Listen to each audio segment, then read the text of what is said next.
সেই নীতি তো ছিল ৭২-এর সংবিধান। সেই নীতি নিয়ে আজকে কেন এখানে এত কথা বলা হচ্ছে? আমাদেরকে বলা হয়েছিল একটা গুলি করলে একটা সরে বাকিগুলো লড়ে না, সেই লড়ে না লোকগুলো ছিলাম আমরা। মাননীয় স্পিকার, গোটা বাংলাদেশ আবার জেগে উঠে এই গণভোটকে তারা কার্যকর করতে। আমরা লক্ষ্য করেছি এই সরকার প্রতিষ্ঠিত হওয়ার পর শরীফ ওসমান হাদির ব্যাপারে তার বিচারে কতটুকু কার্যকারিতা নিয়ে এসেছে তা আমরা এখন পর্যন্ত জানতে পারিনি। এখন মহামান্য রাষ্ট্রপতির ভাষণ সম্পর্কে আনীত ধন্যবাদ প্রস্তাবের উপর আলোচনা করবেন পটুয়াখালী ২ আসন থেকে নির্বাচিত মাননীয় সংসদ সদস্য জনাব ডক্টর মোহাম্মদ শফিকুল ইসলাম। আপনার সময় 5 মিনিট। আমার তো 8 মিনিট ছিল, আমি যতটুকু জানি। আসসালামু আলাইকুম। মাননীয় স্পিকার, আপনাকে ধন্যবাদ।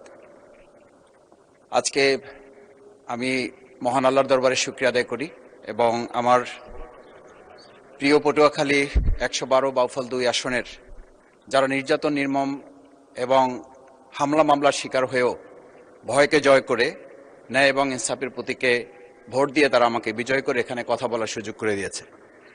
মাননীয় স্পিকার, আপনি জানেন আজকে আমরা যখন এখানে দাঁড়িয়ে কথা বলি তখন আমাদেরকে এটা ভাবতে হচ্ছে যে আমরা কথা বলতে গিয়ে আবার বিগত ১৭ বছরের কোনো একটা বৈষম্যের মধ্যে পড়ে যাচ্ছি কিনা। কিন্তু আমাদেরকে এটা ভাবতে হচ্ছে আমরা যখন এখানে দাঁড়িয়ে কথা বলছি, আমাদের কথা বলার সময় শহীদ শরীফ ওসমান হাদি ইনসাফের পক্ষে কথা বলার সময় বলেছিল আমার প্রতি যে জুলুম করবে আমি তার সাথেও ইনসাফ করতে চাই। আমরা লক্ষ্য করেছি এই সরকার প্রতিষ্ঠিত হওয়ার পর শরীফ ওসমান হাদির ব্যাপারে তার বিচারে কতটুকু কার্যকারিতা নিয়ে এসেছে তা আমরা এখন পর্যন্ত জানতে পারিনি। আমার মনে হয় আমরা সংবিধান নিয়ে ঘাটাঘাটি করতে করতে যদি সংবিধানই আমাদের রক্ষা করতে পারত তাহলে সংবিধান আমাদেরকে বলে দিত যে আমাদের সেদিন বালু ট্রাক সরানোর ক্ষেত্রে সংবিধানের পৃষ্ঠা আমাদেরকে খুঁজতে হতো। সংবিধান যদি আমাদেরকে রক্ষা করতে পারত তাহলে ৭২-এর সংবিধানের আলোকে আজকে আমাদের এখানে থাকার কথা না, আমি শফিকুল ইসলাম মাসুদ আমার এখন জেলখানায় থাকার কথা। সংবিধান যদি মানতে হতো তাহলে আমাদের মাননীয় প্রধানমন্ত্রী বাংলাদেশে থাকার কথা না, ওনার দেশের বাইরে থাকার কথা। সংবিধান মানতে হলে বর্তমান স্বরাষ্ট্রমন্ত্রীর এখন দেশের বাইরে থাকার কথা ছিল।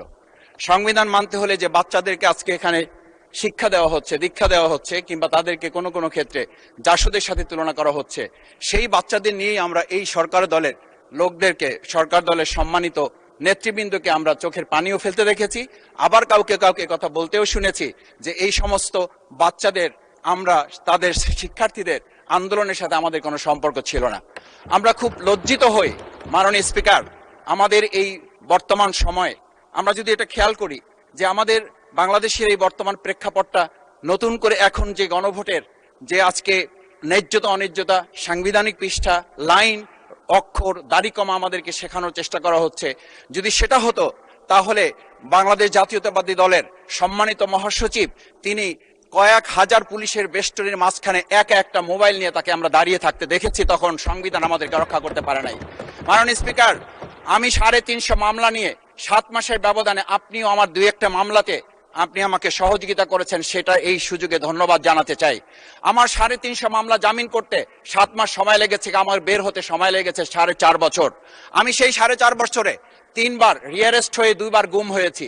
আমি তখন ডিজিএফআই, এনএসআই, ডিবিএসবির কাছে জানতে চেয়েছিলাম আমার সামনে দিয়ে বড় বড় নেতারা বের হয়ে যাচ্ছে, আমার অপরাধটা কি? তখন বলেছিল তারা হুমকি না, হুমকি হচ্ছেন আপনারা।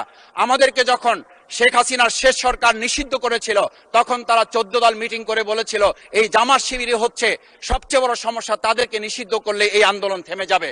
আজ একটা কথা পরিষ্কার বলতে চাই, এই গণবিপ্লব নিয়ে আমাদের মাথা ব্যথার মূল কারণ হচ্ছে এখানেই শেখ হাসিনা আমাদেরকে যথার্থ টার্গেটটা করেছিল, সেই টার্গেটের মূল লক্ষ্য ছিলাম আমরা। আমাদেরকে বলা হয়েছিল একটা গুলি করলে একটা সরে বাকিগুলো লড়ে না, সেই লড়ে না লোকগুলো ছিলাম আমরা। মাননীয় স্পিকার, যার কারণে আমাদেরকে তারা ভয় পায়।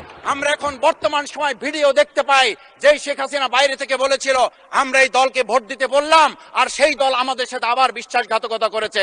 আমরা সেই শেখ হাসিনার বক্তব্য শোনার পর আমরা কাউকে আজকে এখানে বলতে শুনে নাই শেখ হাসিনার ওই বক্তব্য সঠিক নয়। এই মানুষ প্রতারিত হয়েছে, বেইমানি করা হয়েছে। আবার যদি গণভোট, জুলাই সনদ নিয়ে এই জাতির সাথে প্রতারণা করা হয় তাহলে মূল্য দিতে হবে, শুধু নয় আবার আমাদেরকে 17 বছরের সেই জেল জুলুম, নিপীড়ন, গুম খুনের জায়গায় আমাদেরকে ফিরে যেতে হবে। আমি মনে করি পরিষ্কার বক্তব্য, গণভোটের প্রতি সমর্থন না জানিয়ে জুলাই সনদকে যদি আজকে ইগনোর করা হয়, তাহলে আমাদেরকে কিন্তু আবার সেই গুম খুনের আয়নাঘরের দিকে আমাদেরকে ধাবিত করা হবে। আমি মনে করি গণভোটের বিরোধিতা করার অর্থ হচ্ছে আমরা আয়নাঘরকে সমর্থন করতে চাই। গণভোটের বিরোধিতা করা মানে হচ্ছে 70% মানুষকে আমরা অন্যায্যভাবে তাদেরকে আবার ধিক্কার জানাতে চাই। আমি এখানে স্পষ্ট বলতে চাই, আপনারা যেমন 51% সমর্থন নিয়েছেন, 70% প্রায় জনগণ কিন্তু গণবিপ্লবের গণভোটের পক্ষে তারা রায় দিয়েছে। আপনাদের চেয়ে সেই 51%-এর তুলনায় সেই 70% প্রায় গণভোটকে যদি আপনারা ইগনোর করেন, তাহলে আমি বলবো আমার বাউফল, আমার পটুয়াখালী শুধু নয়, গোটা বাংলাদেশ আবার জেগে উঠে এই গণভোটকে তারা কার্যকর করতে। স্পিকার, আমি পরিষ্কার এইটা কথাটা এই জন্য বলছি, আজকে সংবিধানের লাইন ধরে ধরে যদি আমাদেরকে এই কথা জানতে হতো, তাহলে আমাদের নেতৃবৃন্দকে ফাঁসির মঞ্চে যেতে হতো না। আমার মতো ছোট মানুষের কাছে সে সময় ডিজিএফআইর কাছে প্রস্তাব এসেছিল, আপনারা কি চান, মন্ত্রিত্ব চান, দেশ পরিচালনা চান, সবকিছু দেওয়া হবে, শুধু শেখ হাসিনার নীতিতে আপনারা আসেন। সেই নীতি তো ছিল 72-এর সংবিধান, সেই নীতি নিয়ে আজকে কেন এখানে এত কথা বলা হচ্ছে? আমরা পরিষ্কার জানি, আমরা যদি সেই 72-এর সংবিধানকে ভালোবাসি, তাহলে এখানকার নেতৃবৃন্দ এবং মরহুমা বেগম খালেদা জিয়া নিজে বলেছিল, আমরা সুযোগ পেলে এই সংবিধানকে আমরা ছুঁড়ে ফেলে দেব। সেই সংবিধানের প্রতি আজকে বর্তমান সরকারি দলের কেন এত প্রেম জাগ্রত হয়েছে, এটা বাংলাদেশের মানুষের জানার অধিকার আছে। আমি আমার প্রিয় বাউফলের মানুষের প্রতি ভালোবাসা, শ্রদ্ধা জানাই। যেই বাউফলবাসী আমার দাবি আদায়ের জন্য, আমার এলাকার মানুষের অধিকার আদায়ের জন্য এখানে দিয়েছে,